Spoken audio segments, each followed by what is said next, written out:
Well, it happened. No matter how good intentioned you are or how many systems you have in place to not drop the ball, eventually you're going to hear it in your business from your customer.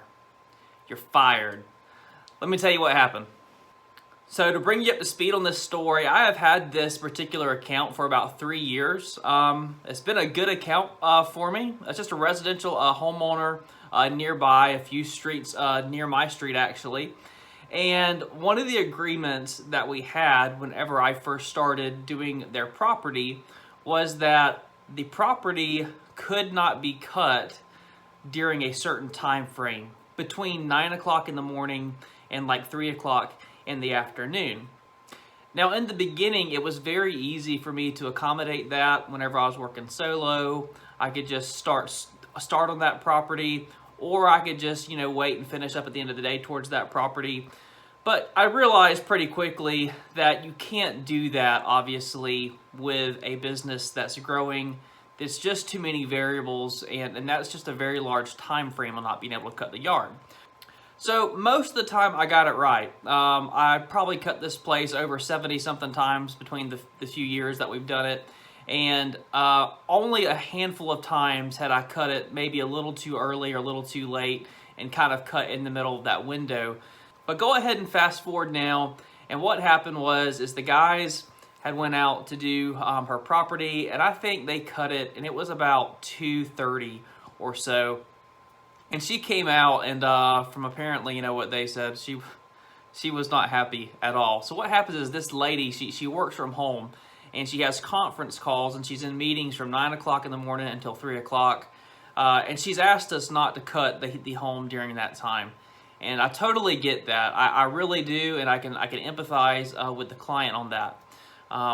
But on the flip side of that is that, as our business has grown, it's just not working out for us either. But this was the straw that broke the camel's back. I got a call from my husband, and he said, we've asked y'all about this numerous times, and, it's already happened 4 or 5 times, and it's important to us that, it's not cut during this time. So, we're just going to look for somebody else who can be more accommodating with that. So I said, I totally get it. I apologize that we were not able to get on the same page with that. I realize that's not the agreement that we had whenever we first started. But thank you for letting me take care of your home. I ended up comping their last service and everything.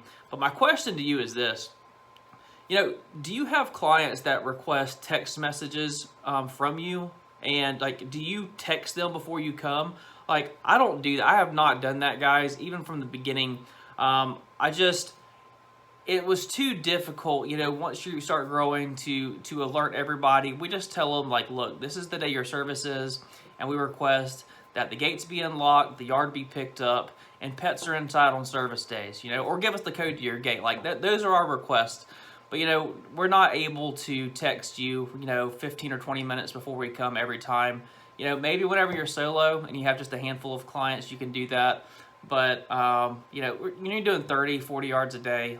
It's just not possible. It's not reasonable to text every single person before you go and service the yard. There's too many variables with weather delays and that type of thing. But what do? Do you text people before you go? Do you have clients that have asked that you don't cut it during a certain time? Have you had clients that said they don't want their yard cut on certain days during the week? I've experienced it all, man. And as our business grows, I've just become more and more hard-nosed about, this is kind of the way it is, it has to be a good fit for my business as well as us being a good fit for you. And I think as business owners, we're always trying to find that balance and providing real value and good customer service to our clients. We're still being reasonable and doing things that work for us as the business. Let me know your thoughts down in the comment section. Did we drop the ball, or was this just a case of us not really fitting well together as a client and a business? Let me know.